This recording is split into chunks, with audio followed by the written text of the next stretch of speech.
I recently went through my stash and culled a lot of unnecessary acrylic. I also did an inventory, most of which is sock yarn, and logged most of it on Ravelry. Most of the sock yarn is now up in the cubes behind me. And it was a lot of work. This week I'd like to go through part of the pattern stash. I've got a bunch of these boxes to go through. And I say part because I'm still sorting through a lot of my things from our move here. Most of my books are already on shelves, and there's a box of magazines and patterns from my old office in our storage area, likely sitting under a few other boxes that we haven't yet gone through. I have at least 5-ish of these file boxes full of interweave and other knitting magazines from about 2005 to the mid-2010s to dig out. I also have at least 2 other shelves of sewing, embroidery, cross-stitch, and smocking books, and magazines as well, already organized in the bookcase behind my cutting table. So this part of the pattern stash is a mishmash of things both my mum and I collected and my dad saved back for me to organize and either keep or move along. I'm going to be keeping them because there's all sorts of fun things to look at and possibly try making and or sizing up.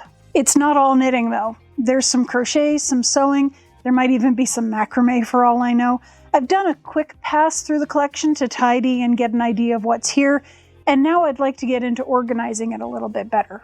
There's printed material, so mostly booklets and magazines, photocopies, things my grandmothers might have sent to my mum or things we wanted to work on but didn't want to mark up or put where on a book or magazine, and there's also a few handwritten notes. A friend of mine's recently become interested in 1980s knitting patterns, and I think there may be a couple in here that she'd be interested in looking at. It's just a matter of finding them. Honestly, I wouldn't mind digitizing my collection for my own personal use at some point down the line, so getting things organized by craft and protecting the fragile things is probably a good idea. It would give me an idea of the scope of the collection and the amount of work I'd have to do to protect it. Did I work in the high school library instead of taking a spare one semester? Yes. Should I have probably gone into library sciences instead of going to art college? We'll never know. I learned just enough to be dangerous as a home archivist. I have some folders handy for keeping some of the loose notes together, and zipper bags to at least keep the fragile things contained. I'm going to do some sorting and then we'll take a look at what I've discovered or found. Let's get to it!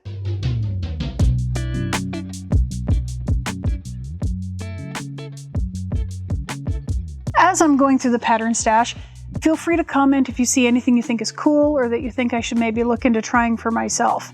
I love hearing what you guys find interesting. Maybe while you're commenting, you could boop the like button, maybe make sure you're subscribed. I know the hype button's only there for like the first 7 days the video's live, and even then it seems to play hide and seek, but if you see it, maybe smash it. I'd also like to take a moment to thank my craft coven, my supporters on Patreon and channel memberships. If you'd like to join their ranks, you can either find the link to Patreon in the video description or the channel membership button where all of YouTube's other goodies hang out. If that's not for you, that's great. I'm just glad you're here, and I'd love it if you could stick around to the end. Maybe see if I can get this stuff organized and find Claude some 80s sweaters to laugh at. I mean, look at.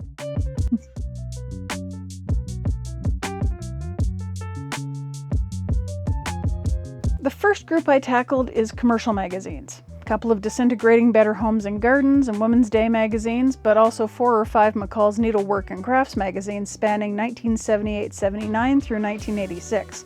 So a good little capsule of that time period.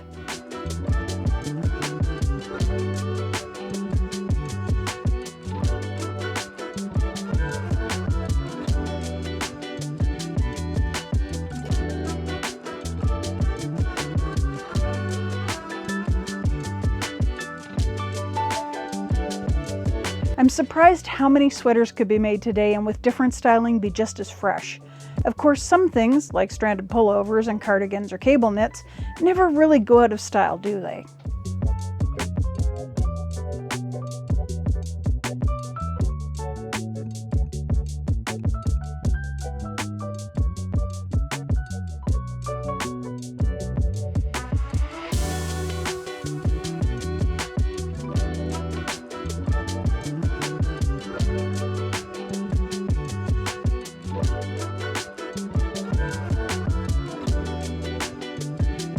Next we had a jumble of miscellaneous papers, baby layettes, Penguin magazine, and stranded ski sweaters.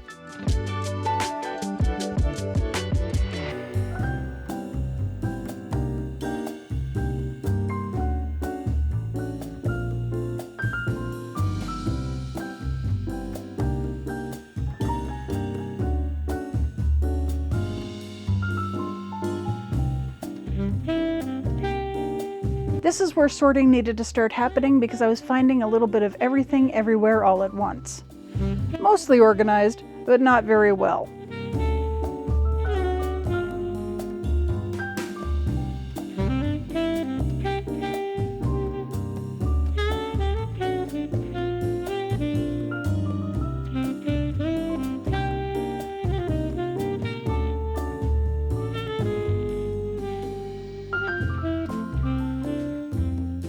A few sewing books and magazines, Bouclair Stretch and Quick Sew Lingerie, which will come in handy if I decide to try my hand at making my own underwear.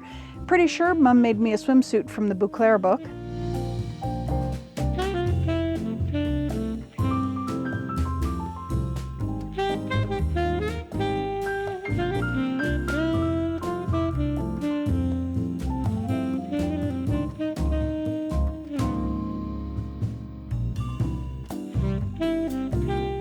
Before iPads became the handy thing, I printed out many of my patterns. So rather than recycle them, I just put them in the folder for loose patterns. I recall seeing the Hitchhiker pattern by Martina Bayman there.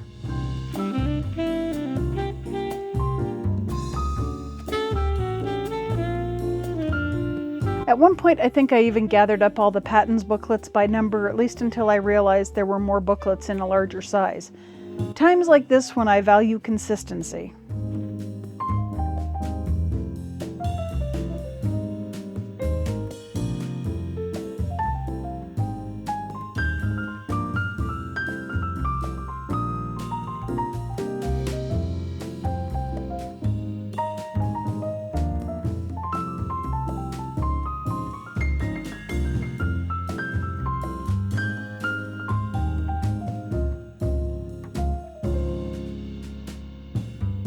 There was even a pull-out card from Mary Maxim with yarn samples.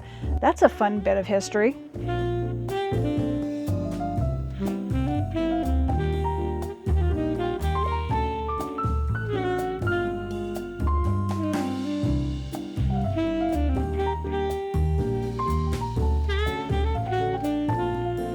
Honestly, I wasn't expecting the collection to be centered mostly on the 80s, though I think I saw one or two sweaters that might have been knit by my grandmother.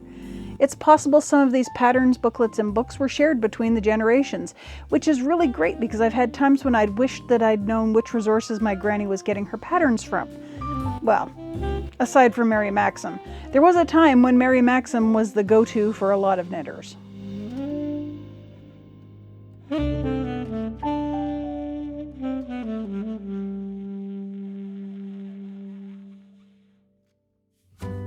Okay, so I think I've got a handle on everything here. There's a box full of sewing-related books and magazines, notably Quick Sew and Bouclair Stretch Knit Sewing. Let's see if there's enough room in there for the miscellaneous blankets and accessories knitting pattern collection, as well as the loose papers I've collected together. So far, so good. There we go. So the rest of this is knitting patterns. Big pile of children's patterns, and there may be more tucked away somewhere. There's a bunch of magazine pages that I have no idea where the rest of the patterns are. Alafos, Lopi, and similar. I did some flipping through the books, and there are some really gorgeous designs. Some, like this Samband of Iceland cover, are styled so 80s it hurts, but the designs themselves are wonderful.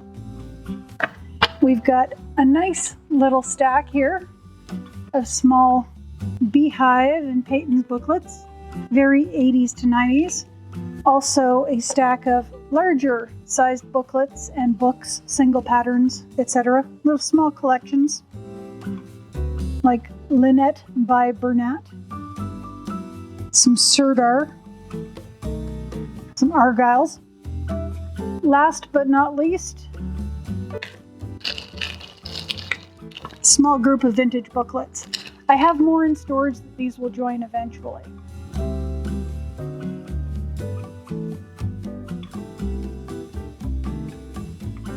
So I can see that my friend will not be hurting for choice if she wants to try any of these patterns. I'm going to take some pictures of some sweaters and send them on over. Personally, there's at least one Lopi sweater that I'd like to try when I feel a bit more confident as a sweater knitter. Maybe more than one pattern.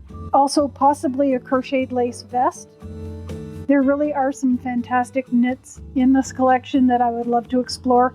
I certainly appreciate them more now that the styles come back around than I did when I was a teen in the 80s. So I guess thank you, Stranger Things and the latest incarnation of the world of Stephen King's It. I haven't had a chance to watch Welcome to Derry yet. So did you see anything in the collection that piqued your interest? Just let me know in the comments. In the meantime, I'm going to get started taking those pictures.